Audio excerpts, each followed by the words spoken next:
नमस्ते, आपका हमारे चैनल में स्वागत है।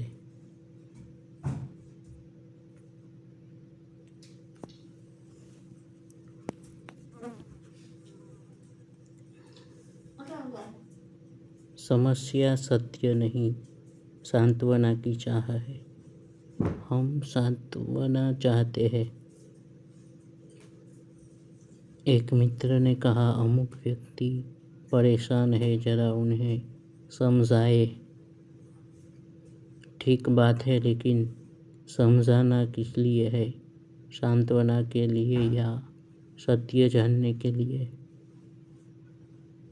सांत्वना चाहिए तो नजरें सूखी रहेंगी, आदमी खोया रहेगा अपने आप में। सत्य जानना है तो आंखें खोलनी होगी, नजरें उठानी होगी, चारों तरफ देखना होगा जो भी है। इस संसार में क्या होता है यह सबको पता है, फिर भी तलाश सांत्वना की जाती है। यही आश्चर्य है। कृष्णमूर्ति से किसी ने कहा, मैं परेशान हूँ, तो कृष्णमूर्ति बोले, आपको परेशान क्यों नहीं होना चाहिए? लेकिन हम इसे इस तरह नहीं देखते। हम तो जरा भी तकलीफ हुई और तत्काल छुटकारा चाहते हैं। फिर कैसे समझ में आएगी दुखालय में सुख दुख, सर्दी गर्मी सबको सहने की बात, तितिक्षा की बात। कहाँ तक सहन करे? ऐसा कहने वाला सहन करता ही नहीं। उसके भीतर सतत संघर्ष चल रहा होता है। सिर्फ ऊपर ऊपर से कहता है, मैं सहन कर रहा हूँ, लेकिन अहम बुद्धि से सहना है ही नहीं। अहम बुद्धि सिर्फ विरोध करना ही जानती है। गीता जिस अर्थ में सहने की बात करती है, वह तो पूरी तरह से सकारात्मक है। विरोध बिल्कुल नहीं है। इसलिए धैर्य है, शांति है। यह नहीं है तो सकारात्मक अर्थ में अपना बल बढ़ाने की जरूरत है।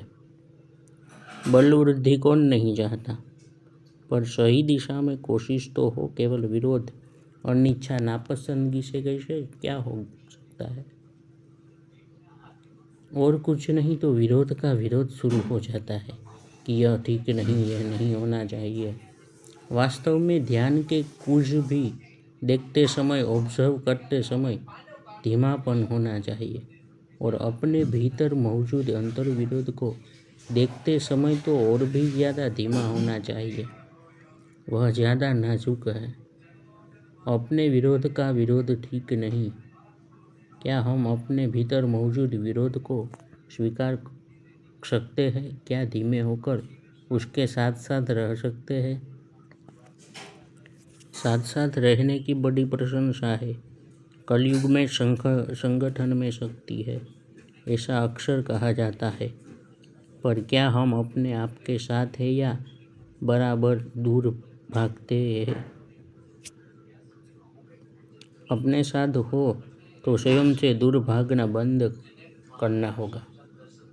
भागते हुए कोई साथ कैसे रह सकता है? दोनों सर्वथा विपरीत दिशाएं हैं। हकीकत यह है कि अपने साथ रहने की बात जब आती है, तब भीतर ढेर सारी नकारात्मकता भी नजर आती है। उसके साथ रहना असंभव मालूम होता है, तो बाहरी पर निर्भर होकर उसके साथ रहना शुरू होता है। बाहरी नकारात्मकता को ठीक करने की कोशिश की जाती है, जबकि असली नकारात्मकता तो भीतर होती है। इसे पहचानना जरूरी है। बाहर व्यक्ति, घटना, परिस्थिति को चिंताजनक मान लिया जाता है। यह आम आदमी की मनस्थिति है। सभी ऐसे ही देखते हैं। बहुत थोड़े हैं जो भीतर मौजूद चिंता की वृत्ति को देख पाते हैं। ठीक से न देखे तो अपनी चिंता चिंताजनक हो जाती है। फिर भी बाहरी चिंताजनक से मुरझाने और भीतर चिंताजनक से मुरझाने में बड़ा फर्क है।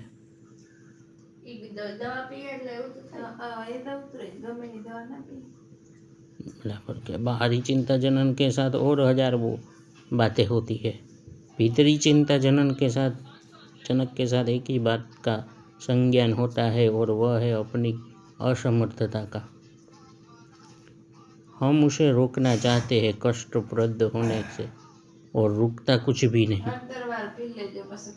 इसके लिए कहा जाता है, जो होता है उसे रोके नहीं, उसके तटस्थ साक्षी हो जाए। यहाँ फिर कठिनाई आती है, क्योंकि तटस्थता है नहीं, बिल्कुल विरोध भरा है।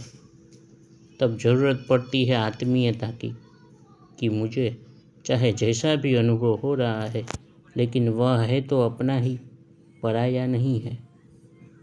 बाहरी को पराया माना जा सकता है, भीतर जो अपना है ही, उसे पराया मानने का क्या अर्थ है? अगर परायापन है तो उसकी जगह अपने को अपना अनुभव करने की कोशिश करने में ही समझदारी है। परेशानी भी है तो अपनी है, पराई नहीं। हम परेशानी को पराया मानकर पीड़ित होते हैं। परेशानी को अपना अनुभव करने लगे तो पीड़ा शांत होती है, स्वयं के समीप आने की संभावना बनती है। सबका मूल स्रोत भीतर ही है। यह परेशानी, परेशान होने वाला, परेशान करने वाला सब भीतर से आते हैं। बाहर से कुछ भी नहीं आ सकता, भीतर से ही आ सकता है। यह कठिन लगता है तो सुख से शुरू करें। यह अनुभव करने की कोशिश करें कि सुखी करने वाला सब भीतर से आ रहे हैं। तब अंतर्मुखी होकर स्वयं के साथ रहना संभव होता है। महर्षि कहते हैं, आनंद चाहने में कोई गलती नहीं है, परंतु उसे बाहर खोजना सबसे बड़ी गलती है। थोड़ा प्रयोग करें, किसी सुखद वस्तु, व्यक्ति, स्थान का स्मरण करें, सुख उत्पन्न होगा। अब यह देखें कि सुख का अनुभव कहाँ हो रहा है, कहाँ से आ रहा है, तो पता लगेगा सब सुख भीतर अनुभव हो रहा है, भीतर से ही आ रहा है। इसे ठीक से समझे तो सुख का स्रोत भीतर मिल गया, उसमें टिके रहना है। इसके लिए बाहरी चीज़ों के स्मरण का सहारा लेना पड़े तो कोई हर्ज नहीं। ज़्यादा अच्छा होगा अगर बाहरी उन चीज़ों के स्मरण का सहारा लिया जाए जो केवल सुखद ही न हो, कल्याणकारी भी हो। इस देश में बहुत सारे संत हुए, अनेक लोगों के अपने अपने गुरु भी होते हैं, तो सतत उनका स्मरण करने से सुख मिलता है, आत्मबल बढ़ता है, कल्याणकारी अनुभूति होती है। रमण महर्षि मन के लिए उपाय बताते हैं, किसी एक का ही सतत चिंतन करें। इससे मन स्थिर तथा मजबूत होता है। भटकने वाला मन कमजोर है, तो किस एक का चिंतन करें, इसका चुनाव हमारे हाथ में है। जो हमें अच्छा लगे, जो हितकर हो, जिसके चिंतन से सुख मिलता हो, तब दुख देने वाले विचार भी आएंगे ही, उस समय डटे रहना है। कल्याणकारी सुखद के चिंतन में डटे रहने की जरूरत भी नहीं है। सुख तो अनुभव हो ही रहा है। बाहर कभी कोई बड़ी समस्या मालूम हो तो पहले उसका समाधान जरूरी लगता है, लेकिन ऐसा बहुत कम होता है, कभी कभी होता है। बाकी समस्या ढंग से जीवन व्यतीत होता है, सामान्य ढंग से जीवन व्यतीत होता है। उस समय इसका प्रयास करना चाहिए। सुखदायी चीज़ों का स्मरण तो होता ही है, फर्क यह है कि उसके दूसरे पहलू के रूप में दुख को नहीं होना चाहिए। यदि हम महापुरुषों का, ईश्वर के विभिन्न रूपों का स्मरण चिंतन करते हैं तो उसका दूसरा जो नकारात्मक पहलू है वह होता नहीं। सिर्फ एक ही मार्ग होता है, राजमार्ग, महामार्ग। हम जल्दी पहुंचने के लिए हाईवे का अनुसंधान करके उसका प्रयोग करते हैं, तो इसका क्यों नहीं? बाहर हाईवे के विकास पर इतना ध्यान दिया जाता है, तो हम आंतरिक हाईवे के विकास पर ध्यान दें। यह हमारे हाथ में है। सरकार विद्यालयों में ऐसे शिक्षकों की व्यवस्था कर सकती है जो इसकी सीख दे सके। इसकी मांग की जा सकती है। अपने घर में मौजूद बच्चों को इसकी समझ दी जा सकती है। और सबसे ज़रूरी तो है पहले स्वयं को तैयार करना। इसमें अपने को परम प्रिय कल्याणकारी महापुरुषों का सतत चिंतन शामिल है। तब उन महापुरुषों के संदेशों का भी चिंतन होगा। तब यह भी समझ में आएगा कि आपको परेशान क्यों नहीं होना चाहिए। हम तो बस आराम से जीना चाहते हैं, सुखपूर्वक। यह नहीं देखते कि यहाँ ऐसी कोई व्यवस्था नहीं है। यहाँ तो बलवान होने में ही भलाई है। ऐसा आदमी सत्य को देखने समझने की कोशिश करेगा, बजाय सांत्वना खोजने के जो दुर्बल बनाती है। कदाचित समय लगे अपनी आंतरिक सामर्थ्य के विकास में, पर रास्ता सही चुना है तो फिर फिक्र करने की कोई बात नहीं। ठीक कहा है।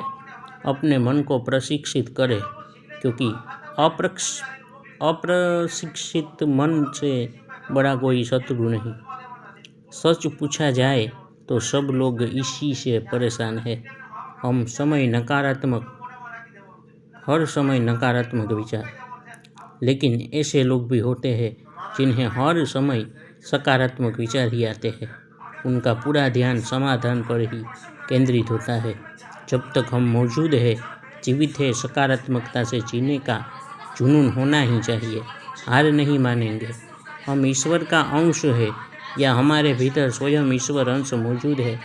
हर वक्त सिर्फ हमारा ध्यान नहीं है,